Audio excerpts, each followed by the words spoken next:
Hello दोस्तों, कैसे हैं आप लोग। एक बार फिर से स्वागत है आपका अपने ही चैनल इंटरेस्टिंग जानकारी पर। तो दोस्तों, आजकल पिछले कुछ सप्ताह से एक उर्दू वर्ड हिजाब बहुत ही सुर्खियों में है। दोस्तों, बहुत सारे लोगों को ये पता नहीं है कि हिजाब क्या है, ये कैसा परिधान है जो मुस्लिम महिलाएं पहनती है। साथ ही ये भी अच्छा मैं आप लोगों के साथ डिस्कस करूंगा कि हिजाब, निकाह और बुर्का में क्या अंतर होता है, क्योंकि इन तीनों को ही पर्दे के तौर पर पहना जाता है। दोस्तों, दुनिया की बहुत सी संस्कृतियों में औरतों को अपना सिर और बाल ढककर रखने की बात कही जाती है। इस्लाम में औरतों को अपने पिता और पति के अलावा अन्य सभी आदमियों के सामने खुद को ढककर रखने की बात कही जाती है। ऐसे में औरतों खुद को ढकने के लिए एक खास किस्म का परिधान इस्तेमाल करती हैं। Bharat, Pakistan, Iran, Iraq, America और इंग्लैंड समेत दुनिया में बहुत सारी मुस्लिम महिलाएं सिर से पांव तक एक बड़ा सा कपड़ा ओढ़ती है जिसे हिजाब कहा जाता है। दोस्तों, जहां एक तरफ धार्मिक और सामाजिक स्तर पर मुस्लिम महिलाओं को हिजाब को लेकर अवधारणाएं हैं, वहीं इसके प्रकार भी गैर मुस्लिमों को भी कंफ्यूज कर देते हैं। हिजाब, बुर्का, नकाब, अबाया और अलमीरा इतने प्रकार के हैं, लेकिन इन सभी का एक ही काम है, औरतों का शरीर और बाल ढकना, ताकि उसे देखकर किसी भी आदमी का ईमान न भटक जाए। बातचीत के दौरान इन पोशाकों को हम एक दूसरे की जगह प्रयोग कर लेते हैं, लेकिन इन सभी को कुछ न कुछ मूलभूत अंतर है। दोस्तों, आज उसी मूलभूत अंतर को हम आपके सामने डिस्कस करेंगे। दोस्तों, सबसे पहले हिजाब के बारे में मैं आपको बताऊंगा कि ये क्या होता है। दोस्तों, हिजाब मॉडल इस्लाम में हिजाब का अर्थ पर्दा होता है।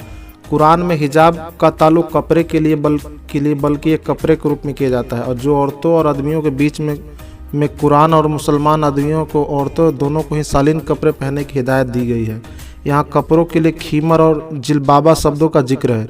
हिजाब के अंतर्गत औरतों और आदमियों दोनों को ही ढीले और आरामदेह कपड़े पहनने की बात कही गई है। साथ ही अपना सिर ढकने की भी बात कही गई है।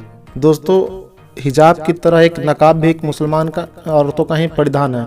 दोस्तों, नकाब या निकाब चेहरा छुपाने का परिधान होता है। इसमें सिर पूरी तरह से ढका हुआ होता है। इस्लाम में कहीं भी चेहरा ढकने की बात तो नहीं कही गई है, बल्कि सिर और बाल को कपड़े से छिपाने का जिक्र किया गया है। लेकिन कट्टरपंथियों देशों में औरतों को अपना चेहरा भी छिपाने का फरमान होता है। ऐसे में नकाब का काम होता है सिर, चेहरा को ढकते हुए सिर्फ आंखें खुली रखना। नकाब का यह कपड़ा औरतों को गले और कंधों को ढकते हुए सीने तक आता है। अमूमन यह काले रंग का कपड़ा होता है जिसे पिन की मदद से टाका जाता है। उसके बाद आता है बुर्का। बुर्का भारत में अक्सर मुसलमान औरतों द्वारा पहने जाने वाला काले लबादे जैसी पोशाक को हम बुर्का कहते हैं। दोस्तों, दरअसल बुर्का उससे कुछ अलग होता है। नकाब का ही अगला स्तर बुर्का है, जहां नकाब में आंखों के अलावा पूरा चेहरा ढका होता है। बुर्के में आंखों भी ढके होते हैं। आंखों के स्थान पर या तो एक खिड़की नुमा जाली बनी होती है या हल्का पतला सा कपड़ा होता है जिससे आर पार दिख सके। इसके साथ ही पूरे शरीर पे एक बिना फिटिंग वाला लबादा होता है। यह अक्सर एक ही रंग का कपड़ा होता है जिससे गैर मर्दों को आकर्षित न कर पाए। दोस्तों, एक कपड़ा होता है अलमीरा। यह दो कपड़ों का सेट होता है। एक कपड़े को टोपी की तरह सिर पर पहना जाता है। दूसरा कपड़ा थोड़ा बड़ा होता है जिसे सिर पर लपेटकर सीने तक ओढ़ा जाता है। और एक कपड़ा होता है अबाया। यह वह पोशाक होती है जिससे भारत में बुर्का भी कहते हैं। दरअसल मिडिल ईस्ट में इसे अबाया कहा जाता है। यह एक लंबी ढकी हुई पोशाक होती है जिससे औरतें भीतर पहने किसी भी कपड़े के ऊपर डाल लेती है। इसमें सिर के लिए एक स्कार्फ होता है जिसमें सिर्फ बाल ढके होते हैं और चेहरा खुला होता है। अलबत्ता अब तो फैशन के हिसाब से ये बहुत ही रंगों का आने लगा है। तो एक और परिधान होता है दुपट्टा।